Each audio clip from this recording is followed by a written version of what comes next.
আবারও এক পরিযায়ী শ্রমিকের মৃত্যু। মালদায় পরিযায়ী শ্রমিকের মৃত্যু শোকের ছায়ায় সাদিপুর গ্রাম। ভিন রাজ্যে রোজগারের আশায় পাড়ি দেওয়া মালদার কালিয়াচক 2 ব্লকের বাগিটোলা গ্রাম পঞ্চায়েতের সাদিপুরের বাসিন্দা তারেক শেখের আকস্মিক মৃত্যুতে শোকস্তব্ধ গোটা এলাকা। হায়দ্রাবাদে প্রতিদিন কঠোর পরিশ্রম করে পরিবারের ভবিষ্যৎ গড়ার চেষ্টা করেছিলেন তিনি। তবে সেখানেই হঠাৎ হৃদরোগে আক্রান্ত হয়ে প্রাণ হারান এই পরিযায়ী শ্রমিক। দুদিন পর তারেকের দেহ গ্রামে পৌঁছতেই কান্নায় ভেঙে পড়েন পরিবার পরিজন।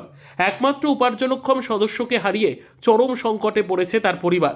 শোকের আবহে স্তব্ধ হয়ে যায় পুরো সাদিপুর। প্রতিবেশীরা ছুটে এসে শোকাহত পরিবারকে সান্ত্বনা দেন।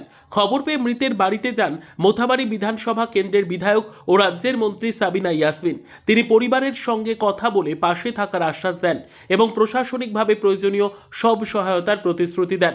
এই ঘটনার পর আবারও সামনে এসেছে ভিন রাজ্যে কর্মরত পরিযায়ী শ্রমিকদের নিরাপত্তা ও স্বাস্থ্য সুরক্ষার প্রশ্ন। প্রতিদিনই অসংখ্য মানুষ কাজের সন্ধানে বাইরে যাচ্ছেন, কিন্তু বিপদের সময় অনেকেই হয়ে পড়ছেন ভরসাহীন। তারেক শেখের মৃত্যু সেই উদ্বেগকে আরও বাড়িয়ে দিল।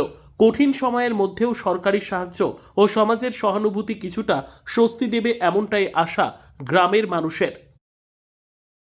বাইরে পরিযায়ী শ্রমিকের কাজ করতে গিয়েছিল, কাজ করতে গিয়ে হঠাৎ অসুস্থ হয়, অসুস্থ হয়ে বাইরে মারা গেছে। এখন আমাদের সাবিনা দি এসছে, তার কাছে আমাদের সহানুভূতি, তার পরিবারের পিছনে যেন থাকে, তার জন্য আমরা অনুরোধ রিকোয়েস্ট করছি। কোথায় কাজে গেছে? এটা আপনার কোন জায়গা কোনো বলছিল সেটা আমার সঠিক জানা নাই।